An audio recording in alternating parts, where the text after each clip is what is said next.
Welcome to Ecclesia Principles, a biblical strategy for believers to engage in God's design for government with Ray Eppard. Hello, glad you could join us again today. We're looking at the jurisdiction of the family. That's the second jurisdiction that God created. And we're talking about things that can be done to protect the family. Now, this week we've largely been looking at economic things. First 2 days we talked about inflation. Yesterday we talked about home ownership. And today I want to kind of shift that to what we call generational wealth. And our text is Romans 13:4. For he is God's minister to you for good. See, government officials, God created that role to help you, to be for your good. Now, it's not always happening, but that's what they will have to give an account to God for. Now, with this, unfortunately, there are not enough people that understand the term generational wealth, and I'm going to deal with this on a very basic level. But if you would, a common phrase that has been used for a number of years that you don't hear as much anymore is basically leaving a better life for your family than you had. That's the basic idea of generational wealth in a nutshell. In other words, life was handed off to me at a certain place. Then I work to hand it off to my family at a better place. We're raising it each time. I had a young man a number of years ago. He was challenged in a number of areas, and with that he asked me, he said, I really want to give my children this life, but he said, I can't. And I began to talk to him. I didn't use this term, but I began to talk to him about generational wealth, in that you sow the seeds in your children's, in their thoughts, in their minds, in how they process things.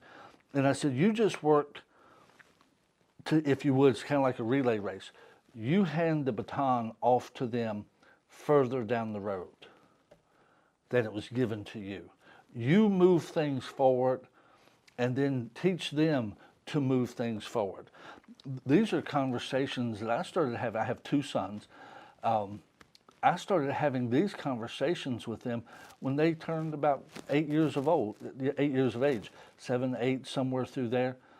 And I talked to them about the fact that I was working to give them a better start than I had. Nothing against my parents and nothing against me, because what I told them was, I said, you need to take off from where I help you to get to, and then you need to make it better for your family going forward.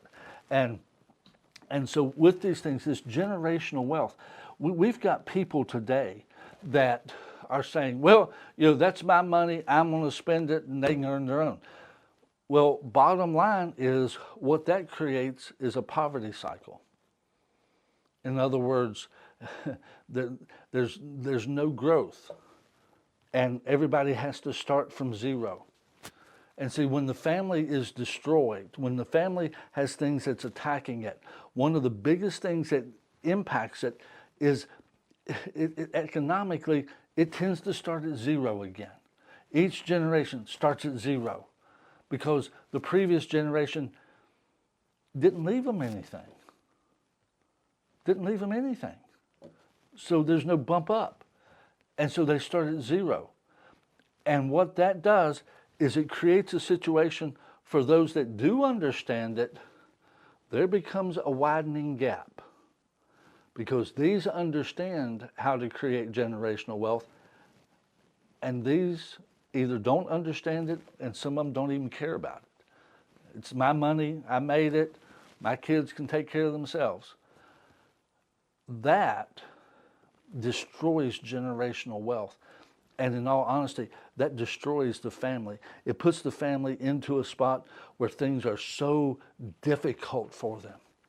We have to create generational wealth. It doesn't mean you're filthy rich as it was, but it means you continue to move your family forward. That helps protect your family. God bless you. Have a great day. You've been listening to Ecclesia Principles with Ray Eppard. Follow us on YouTube and Facebook on our Ray Eppard pages. This program was brought to you by Victory Worship Center and World Outreach. Services Sunday 9 o'clock and 11 o'clock, 200 Hammond Lane, Stanton, Virginia.